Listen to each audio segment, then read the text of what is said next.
Hello and welcome दोस्तों, आपके अपने यूट्यूब चैनल पे स्वागत है।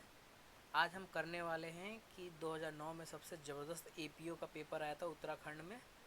उत्तराखंड का पेपर है ये एपीओ का, प्रीलिम्स का मैं कर रहा हूँ आप लोगों के सामने। ठीक है, इसे सॉल्व करके देखते हैं। चलिए स्टार्ट करते हैं। चैनल को कर लीजिए लाइक, शेयर एंड सब्सक्राइब कर लीजिए। तो पहला क्वेश्चन देख लेते हैं। तो पहला क्वेश्चन कहता है distinction between culpable homicide and murder के बीच में डिस्टिंक्शन बताना है। 21 केस में डिसाइड हुआ था। तो आप सभी ने अगर आईपीसी पढ़ा होगा तो आर वर्सेस गोविंदा केस था, जिसके ऊपर ये एक मूवी भी बन गई है। रुस्तम आप लोगों ने मूवी देखा होगा, राइट। तो आप उस केस को उस फैक्ट से कंसीडर कर सकते हैं। रुस्तम मूवी में सेम टू सेम फैक्ट जो है लिया गया है इसी मूवी से, इसी केस से। ठीक। सेकंड क्वेश्चन क्या कहता है कि de minimis non curat lex. De minimum non curat lex क्या होता है? एक लीगल मैगजीम है, किस केस में लाई करता है? तो ये सेक्शन 95 में लाई करता है। इसका मतलब है कि जो ट्रिपलिंग मैटर्स होते हैं, जो छोटे मोटे मैटर्स होते हैं, पर्सनल मैटर्स होते हैं, कोर्ट उसको जो है कंसिडर नहीं करता as a evidence, as a plead. ठीक है ना, as a plea. Attempt to culpable homicide is provided in the IPC. IPC के किस सेक्शन में जो है कल्पेबल होमोसाइड का attempt to commit culpable homicide provide किया गया है? तो आपको मैं बता दूं कि सेक्शन जो है 308 जो डिफाइन किया गया है अटेम्प्ट टू कल्पेबल होमोसाइड। ठीक। और सेक्शन सेक्शन 307 में जो डिफाइन किया गया अटेम्प्ट टू मर्डर, आप सभी को पता होगा। और सेक्शन 306 में डिफाइन किया गया है अटेम्प्ट टू सुसाइड के बारे में। ठीक। और सेक्शन 305 में attempt to suicide of insane और चाइल्ड के बारे में डिफाइन किया गया। तो इसका राइट आंसर है 308। Against which of the following offence right of private defence body does not extend to causing death. इनमें से किस में प्राइवेट डिफेंस लेते वक्त आप किसी को डेथ कॉज नहीं कर सकते? जाहिर सी बात है, रेप में आप कर सकते हैं, gratifying unnatural lust, kidnapping, miscarriage. अब मिसकैरेज में जो है डेथ कॉज नहीं कर सकते। ठीक। ये प्राइवेट डिफेंस में नहीं आता। विच of the following is presumed under the law of Dolly in capex. देखिए, डॉली इन कैपेक्स का क्या मतलब होता है? डॉली इन कैपेक्स का मतलब होता है a child under 7 years age. और डॉली कैपेक्स का मतलब क्या होता है? A child above 7 years and under 12 years। ये डॉली कैपेक्स हो गया। ठीक है ना, ये डॉली कैपेक्स हो गया। और जो हमारा जो राइट आंसर है वो ए है। ठीक। इस चीज़ों को ध्यान रखना। ये जो डॉली इन कैपेक्स और कैपेक्स जो बताया गया है इंसैनिटी के अंदर बताया गया है, और सेक्शन 82 83 में डिफाइन किया गया आईपीसी में। आप लोगों ने अगर आईपीसी के वीडियो में नहीं देखी तो मेरे चैनल पे जाके देख लीजिए। चलिए आगे मूव करते हैं। देखिए, the verbal exchanges between the and B A and Y. A failed. The wife sat on her chest and with knife in his hand. On her crisis, her sister and mother working nearby in the same field ran to her rescue. B snatches the knife and inflicted wound of which A died. Choose the correct of the below. चलिए इस question को पहले हम समझ लेते हैं। तो देखिए ये क्वेश्चन क्या कहता है, बहुत ही अच्छा क्वेश्चन है। ये एक एक्सप्लेनेशन से क्वेश्चन उठ के आया, यानी कि एक एग्जाम्पल है, ये मान के चलिए कल्पेबल होमिसाइड और मर्डर में आपको मिल जाएगा। तो इसमें क्या है कि ए और बी हस्बैंड एंड वाइफ होते हैं, दोनों में झगड़ा होता है। तो हस्बैंड क्या होता है, चाकू लेके बी के ऊपर बैठ जाता है। तो क्या होता है, बी जो है उसके मदर और सिस्टर जो है खेत में काम कर रहे होते हैं पास में, वो दौड़ते हैं बचाने के लिए। फिर बी उसी टाइम क्या करती है, बी जो है चाकू उठाती है, उसे हाथ से चाकू छीनती है और ए को मार देती है। तो ए जख्मी हो जाता है और जख्म से वो मर जाता है। तो यहाँ पर ये सी ऑप्शन करेक्ट होगा। क्यों? क्योंकि ये कल्पेबल होमिसाइड है, मर्डर नहीं है। ठीक। देखिए नेक्स्ट क्वेश्चन हम देखते हैं। A is at work with the proper caution with hatchet. The head flies off kills a man who is stand by. A is guilty of the offence. देखिए, एक वर्कर है, एक पूरा प्रिकॉशंस एंड केयर लेके वो एक hatchet, एक कुल्हाड़ी की मदद से काम कर रहा होता है, एक फावड़े से काम कर रहा होता है। वो फावड़ा जैसे ऊपर उठाता है वो उड़ जाता है। उसका हेड जो होता है फावड़े का कुछ इस तरीके से होता है। ठीक। तो ये जो हेड होता है ये उड़ जाता है और कोई पास में उसका खड़ा रहता है, उस आदमी को लग जाता है। तो यहाँ पर जब लग जाने के बाद क्या होता है, मर्डर होगा, अटेम्प्ट टू मर्डर होगा, ना वो कल्पेबल होमिसाइड होगा। तो देखिए ये कल्पेबल होमिसाइड होगा। क्यों? कल्पेबल होमिसाइड का मतलब क्या है कि killing by human being, by human being. ठीक है ना, यानी कि एक मानव के द्वारा दूसरे मानव को किल करना। कि कल्पर होमोसाइड होगा but not amounting to murder, ये मर्डर नहीं होगा। क्यों? क्योंकि यहाँ पर मेंसिरिया और इंटेंशन जो है नहीं, एब्सेंस है, राइट। अगले क्वेश्चन को मूव करते हैं। इम्पुटेशन ऑफ असर्शन, प्रीजुडिशियल और national instigation have been coded provided in the following section in IPC. देखिए तो ये क्वेश्चन क्या कहता है, ये क्वेश्चन कहता है देश की अखंडता, इंटीग्रेशन जो है इसके ऊपर अगर डिफेम होता है तो वो किस सेक्शन में जो है डिफाइन किया गया है। यानी कि देश के प्रति कुछ भी आप अपोजिट करते हैं तो आपको किसके अंडर जो है आपको सज़ा मिल सकती है। तो ये सेक्शन 153 इन आईपीसी में डिफाइन किया गया है, इम्पिटिशन, असर्शन और प्रीजुडिशियल टू नेशनल इंटीग्रेशन के बारे में, राइट। ये सब डिटेल में पढ़ लीजिएगा। यहाँ पर अगले क्वेश्चन मूव करते हैं। देखिए, a police officer torture B, एक पुलिस ऑफिसर बी को टॉर्चर करता है, उसे इंड्यूस करता है, उसे ड्यूरेस करता है to confess that the committed crimes under which of the police officer guilty of offence. तो पुलिस ऑफिसर जो है किसके अंडर जो है गिल्टी होगा उसको इंड्यूस करने के लिए। तो वन बाय वन करके इन सेक्शंस को हम पहले देख लेते हैं। 325 में डिफाइन किया गया है वॉलंटरी कॉजिंग ग्रीवियस हर्ट देने के लिए, ठीक। 326 में डिफाइन किया गया है कि grievous hurt by dangerous weapon से, ठीक। 328 में डिफाइन किया गया है कि हर्ट कॉजिंग बाय पॉइजन से, ठीक। और 330 में डिफाइन किया गया है voluntary causing hurt to extort, confess और compel to restoration of the property. देखिए यहीं पर है, यही कन्फेस और कंपेल वर्ड। तो यानी कि सेक्शन 330 जो है राइट होगा क्वेश्चन के अकॉर्डिंग, ठीक। अगले पे, A threaten to set a savage dog Z if Z does along a path with Z right to go in the A's commits. देखिए एक है, ये डराता धमकाता है कि डॉग से मैं कटवा दूंगा जेड को, अगर वो उसके पास से गया तो एक कौन से अपराध करता है। तो ये देखिए, ये अपराध करता है रॉन्गफुल रिस्ट्रेंट या रॉन्गफुल कन्फाइनमेंट। मैं आपको दोनों में डिफरेंस पहले बता देता हूँ। देखिए तो ये इसका जो आंसर है वो होगा रॉन्गफुल रिस्ट्रेंट। और क्यों होगा, ये जो है आईपीसी के 339 में डिफाइन किया है। रॉन्गफुल रिस्ट्रेंट का मतलब है कि वॉलंटरी आप किसी का जो है रास्ता रोक रहे हैं। तो यहाँ पर जेड का जो है ए रास्ता रोकता है बिना मतलब का। अगर ये प्राइवेट प्रॉपर्टी होता फिर रास्ता रोकता तो यहाँ पर कोई ऑफेंस नहीं बनता, बट यहाँ पर एक पब्लिक प्रॉपर्टी है वहाँ वो रास्ता रोक रहा है तो ये ऑफेंस बनेगा रॉन्गफुल रिस्ट्रेंट का। और ये डिफाइन किया गया है 340 के अंदर रॉन्गफुल कन्फाइनमेंट। रॉन्गफुल कन्फाइनमेंट का मतलब होता है किसी को लिमिट में रोक के रखना, एक बाउंड्री के अंदर रोक के रखना, किसी कमरे में बंद कर देना, राइट। तो चलिए आगे बढ़ते हैं। ए फोर्सफुली कैरीज और entries B away from his home in order that B may be murdered, A committed offence in Indian penal code under which section. तो 11th क्वेश्चन हम देखते हैं, इसमें क्या कहता है कि ए जो है बहला फुसलाकर बी को घर से दूर ले जाता है ताकि उसका मर्डर कर सके। तो ए यहाँ पर आईपीसी के अंडर कौन सा गुनाह कर रहा है। तो यहाँ पर ए जो है मैं आप सभी को बता दूं कि वो 364 कर रहा है। सेक्शन 364 में जो डिफ़ाइन किया गया है, क्या डिफ़ाइन किया गया है, किडनैपिंग और अबडक्टिंग इन ऑर्डर टू मर्डर करने के लिए किसी को किडनैप या अबडक्ट कर लेना, ठीक। और किडनैपिंग और अबडक्टिंग करने का बहुत सारे वेज हो सकते हैं, ठीक। आईपीसी में इंग्रेडिएंट्स में सब कुछ बता रखा है किडनैपिंग किस तरीके से किया जा सकता है, बहला फुसला के किसी को ले जाना, ठीक। अगला क्वेश्चन देखिए, अगला क्वेश्चन क्या कहता है। अगला क्वेश्चन कहता है कि डाउरी डेथ किस सेक्शन में डिफाइन है। तो सभी को पता है कि डाउरी डेथ आईपीसी का सेक्शन 304 में डिफाइन है। 304 क्लॉज बी में जो अमेंडमेंट आया था उसके तहत बी में डिफाइन है, ठीक। In which of the following provision Indian forgery, in which forgery किस में डिफाइन है। तो फोर्जरी देखिए आईपीसी में, देखिए फोर्जरी का मतलब क्या होता है, अगर हिंदी में देखें तो फोर्जरी का मतलब होता है कूट रचना, यानी कि कुछ मिसलीड करना। तो ये सेक्शन 463 यानी कि 463 धारा आईपीसी में डिफाइन किया गया है, जो कि आईपीसी के चैप्टर कितने में आता है, चैप्टर 18 में आता है, राइट। चलिए हम आगे बढ़ते हैं। ये हिंदी का वर्जन है, आप एक बार देख लीजिएगा, इसका मैं पीडीएफ जो है लिंक में डाल दूंगा।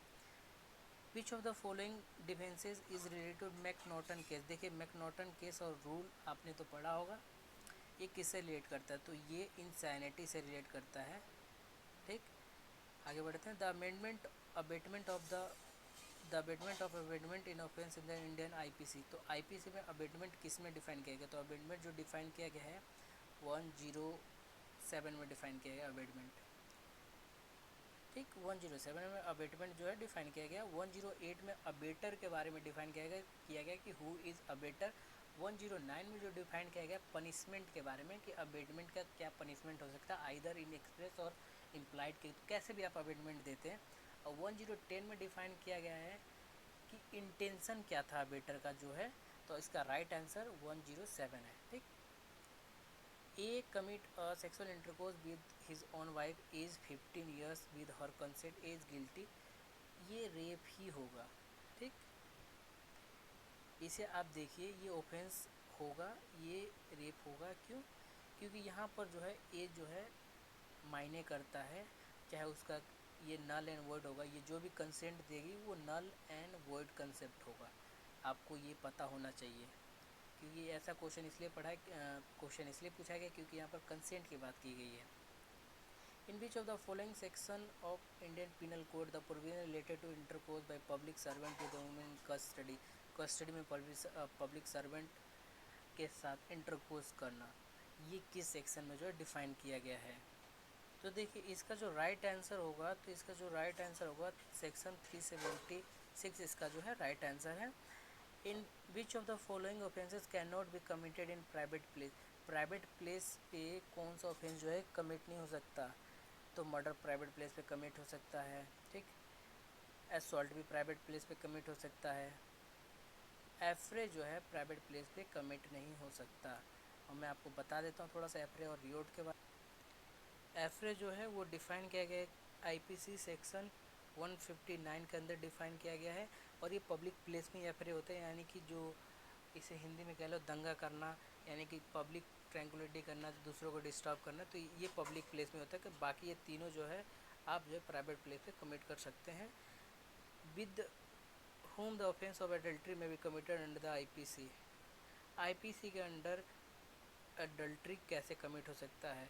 तो adultery married, unmarried, both and B and none of the above. तो अडल्ट्री देखिए मैरिड वुमेन के साथ ही हो सकता है।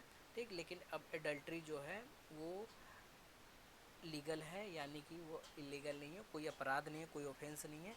2017 में जो जजमेंट आई थी उसके तहत अडल्ट्री जो है एकदम लीगल हो गया। In term of thug has been defined in the following section in the IPC, IPC में थग यानी कि ठग हिंदी में बोले तो कहाँ पर डिफाइन किया गया है? तो 307 में आपको पता है कि मर्डर के बारे में डिफाइन किया गया है। तो ठग के बारे में 310 के 10 में डिफाइन किया गया है। ठीक, एक बार इसे आप अच्छे से चेक कर लीजिएगा। The case of K M Nanavati versus state of Maharashtra related to, बहुत इंपॉर्टेंट केस है, हर बार पूछता है। कहाँ पर डिफाइन किया गया था? तो ये डिफाइन किया गया था इसके अंदर ग्रेव एंड सडन प्रोवोकेशन के बारे में डिफाइन किया गया था। ठीक, इस केस को आप चाहते हैं कि पूरा मैं बताऊं तो आप जो है कमेंट करें।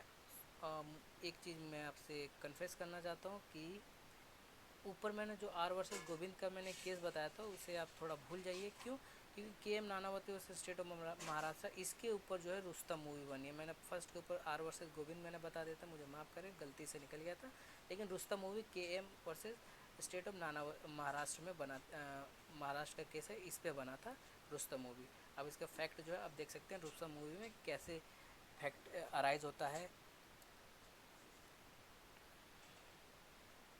अगले क्वेश्चन देखते हैं। तो देखिए, actual commission of offence can not be punish. देखिए कहाँ पर है कि जो ऑफेंस होगा लेकिन वो पनिश नहीं होगा, तो वो ऑफेंस ही नहीं होगा। जाहिर सी बात है अगर पनिश नहीं होता। तो मैं आपको बता दूं थेफ्ट में जाहिर सी बात है जब ऑफेंस होगा तो पनिशमेंट मिलेगी। अटेम्प्ट टू थेफ्ट में चोरी करने का प्रयत्न करना, उसमें भी आपको मिलेगा। सुसाइड में नहीं मिलेगा, जो कि आईपीसी के सेक्शन 306 कहता है कि अगर कोई सुसाइड कर लेता है तो वो पहले ही मर जाता है और मरे हुए को आप सज़ा नहीं दे सकते। तो 306 को आप अच्छे से पढ़िए। सुसाइड को जो है ऑफेंस होगा बट उसे जो है पनिश नहीं किया जाएगा। क्यों? क्योंकि वो बंदा जो है जिसको पनिशमेंट देना है वो मर चुका है। अगर हाँ अटेम्प्ट टू सुसाइड है, अगर वो बंदा बच गया तो उसको पनिशमेंट मिलेगी अकॉर्डिंग टू आईपीसी। देख अगला क्वेश्चन देखते हैं। अगला क्वेश्चन क्या कहता है कि रॉबरी कहाँ पर डिफाइन है आईपीसी में। तो रॉबरी देखिए थेफ्ट एंड डकैती में नहीं डिफाइन है, रॉबरी आइदर थेफ्ट और एक्सटॉर्शन इन दोनों के बीच में डिफाइन है, जो कि chapter 17 of IPC offences against property, ठीक है ना। ऑफेंसेस अगेंस्ट प्रॉपर्टी का टाइटल है चैप्टर 17 का आईपीसी में। ये सब चैप्टर भी पूछ देता बहुत बार क्वेश्चन में, आप अगर देखे होंगे तो। Under which of the following Indian IPC joint criminal liability, देखिए बहुत इंपॉर्टेंट, हर जगह क्वेश्चन पूछता है जॉइंट क्रिमिनल लाइबिलिटी कहाँ पर डिफाइन किया गया। तो जॉइंट क्रिमिनल लाइबिलिटी यानी कि संयुक्त, हिंदी में बोले तो संयुक्त देयता, ये डिफाइन किया गया है सेक्शन 34 में। कहाँ पर? सेक्शन 34 ऑफ आईपीसी में डिफाइन किया गया है, राइट। इसके ऊपर मैंने वीडियो बनाया हुआ, आप जाके चैनल पे देख लीजिए। हाउ मैनी काइंड्स ऑफ, अगला क्वेश्चन देख लेते हैं एक बार। अच्छा हाँ, how many kinds of grievous hurt in IPC. IPC के अंडर सेक्शन 320 के अंदर ग्रीवियस हर्ट यानी कि हिंदी में अगर बोले तो हम घोर उपहति कहाँ कितने प्रकार के होते हैं, तो 8 प्रकार के होते हैं, ठीक। विच of the IPC define criminal conspiracy, criminal conspiracy जो है आईपीसी में कहाँ पर डिफाइन है। तो क्रिमिनल कॉन्स्पिरेसी आईपीसी में सेक्शन 120 ए में डिफाइन है, राइट। तो मैं आपको और इन सेक्शन के बारे में बता दूं कि क्रिमिनल कॉन्स्पिरेसी 120 ए में डिफाइन किया गया है, ठीक, यानी कि राइट आंसर ये है। 120 बी में डिफाइन किया गया इसके बारे में पनिशमेंट का, ठीक। तो आप लोगों को ये याद रखना, और ये सब नेशनल से रिलेटेड क्वेश्चन है, ठीक। अगला क्वेश्चन देखिए, A make attempt to steal jewel, A जो है अटेम्प्ट करता है कि कुछ उसे जो है ज्वेल्स चुराने की कोशिश करता है एक बॉक्स को तोड़ के। फिर उसके बाद जो है एक कौन सा ऑफेंस जो है करता है, लेकिन बॉक्स में कुछ नहीं मिलता है, नो ज्वेल्स फाउंड। तो देखिए ए क्या करता है, अटेम्प्ट टू कमिट थेफ्ट करता है, यानी कि वो चोरी करने का प्रयत्न करता है। इसलिए मैं कहता हूँ आप लोगों से कि आप लोग बेयर एक्ट जो है, बेयर एक्ट जो है रीड करें आप, और पूरा जो है डेफिनेशन रीड करें। और डेफिनेशन आप रीड करते हैं तो एसेंशियल्स वो सारे के सारे डेफिनेशन ही होते हैं, ठीक। सेक्शन 29 क्या कहता है, sorry question number 29, section 387 of IPC क्या करता है, extortion by putting a person in fear of death. देखिए putting a person in fear of death, ठीक, putting a person in fear of death और grievous hurt in order to commit extortion, extortion के लिए किसी को death का डराना धमकाना या उसे ग्रीवियस हर्ट देने की डराना धमकाना एक्सटॉर्शन के लिए, ठीक। तो इसका राइट आंसर बी है। अगला क्वेश्चन है कि ये जो है हाईवे पे चल रहा होता है, उसे नहीं पता है कि किसका पैसा गिरा है, उस पैसे को उठा लेता है। तो यहाँ पर ए ने कोई ऑफेंस नहीं किया, ना थेफ्ट किया, ना डिसऑनेस्ट अप्रोप्रिएशन ऑफ प्रॉपर्टी किया, ना डिसऑनेस्टली स्टोलन ऑफ प्रॉपर्टी किया। अगर यहाँ पर एक चेक बुक होता और चेक बुक को उठाता वो अपने पास रख लेता जब उसके ऊपर बैंक का डिटेल वगैरह लिखा है, तो यहाँ पर ये आंसर सही होता, बट यहाँ पर नॉन ऑफ द अबव सही होगा। Z under the influence of madness attempt to kill A, which of the following correct. देखिए Z madness attempt to kill A, Z जो है पागलपन में ए को मारने की कोशिश करता है। Z is guilty to attempt to murder but A has right to private defence. देखिए यहाँ पर मैं आपको बता दूँ कि ए के पास तो प्राइवेट डिफेंस है, बट यहाँ पर कुछ है, Z is guilty of no offence, J A has right to private defence. यहाँ पर ये जो है करेक्ट आंसर है कि जेड जो है कोई ऑफेंस क्रिएट नहीं करता क्योंकि वो मैड है, वो पहले से पागल है, ठीक। और ये जो है उसके पास राइट टू प्राइवेट डिफेंस है कि वो अपने आप को उस बंदे से बचाए। देखिए एक मैगजीन है इग्नोरेंसिया जून नॉन एग्जीक्यूटा, यहाँ पर कोई एक्सेप्शन जो है एडमिट नहीं होगा। क्यों नहीं होगा, क्यों नहीं होगा, क्योंकि लॉ का कोई एक्सेप्शन नहीं है, ठीक। आप चाहोगे कोई गलती करके आपका होगा कि मुझे लॉ पता नहीं था, तो यहाँ पर जो है नो एक्सेप्शन, कोई एक्सेप्शन नहीं देता ये legal maxim. Which of the following is not a inchoate crime, इनमें से इनकम्प्लीट क्राइम कौन सा नहीं है। तो अटेम्प्ट जो है इनकम्प्लीट क्राइम। देखिए इनकोएड क्राइम का क्या मतलब है, इनकोएड क्राइम का मतलब है इनकम्प्लीट क्राइम, इनमें से कौन सा नहीं है। तो मैं आपको पहले बता दूं, अब बेट कॉन्स्पिरेसी करना ये इनकम्प्लीट है, क्यों, क्योंकि अभी तक अटेम्प्ट नहीं हुआ है। किडने अटेम्प्ट करना, ये अटेम्प्ट है यानी कि इनकम्प्लीट, अभी पूरा नहीं हुआ है। अबेटमेंट यानी कि अबेटमेंट हुआ है, अभी कंप्लीट नहीं हुआ। किडनैपिंग यहाँ पर कंप्लीट क्राइम है, यानी कि ये नॉट इनकोवेट है, यानी कि ये करेक्ट आंसर है डी। देखिए अगले क्वेश्चन को मूव करते हैं। अ school teacher for the purpose of enforcing discipline inflict moderate punishment upon a student aged about 11 years in this case. देखिए एक 11 साल के बच्चे को डिसिप्लिन मेंटेन करने के लिए, हार्मोनी मेंटेन करने के लिए स्कूल का ए जो टीचर है उसे पनिश करता है। तो यहाँ पर ए ने क्या सिंपल हर्ट किया है कि ग्रीवियस हर्ट किया है कि क्रिमिनल फोर्स दिया है, या फिर A entitled to claim defence under article article नहीं सेक्शन 88। तो देखिए यहाँ पर जो सही आंसर है डी। क्यों सही आंसर है डी? मैं आपको बता, सॉरी माफ़ करें, डी नहीं सही आंसर है, इसका सही आंसर है ए। क्यों? क्योंकि 89 कहता है act done in a good faith for the benefit of child और इंसेन पर्सन बाय और बाय कंसेंट ऑफ गार्जियन। यहाँ पर बच्चे को स्कूल भेजना गार्जियन का कंसेंट है, ठीक। गार्जियन कंसेंट देता है कि आप हमारे बच्चे के माँ बाप हैं वहाँ पर, ठीक। प्लस बच्चा भी तो कंसेंट दे रहा है स्कूल जाकर माँ बाप का बात मानकर। तो यहाँ पर ये जो है टाइटल क्लेम करेगा, डिफेंस इसके अंडर उसे मिलेगा। किस बात का डिफेंस मिलेगा? कि वो स्कूल की डिसिप्लिन मेंटेन करने के लिए, बच्चे को सुधारने के लिए उसने मारा था, राइट।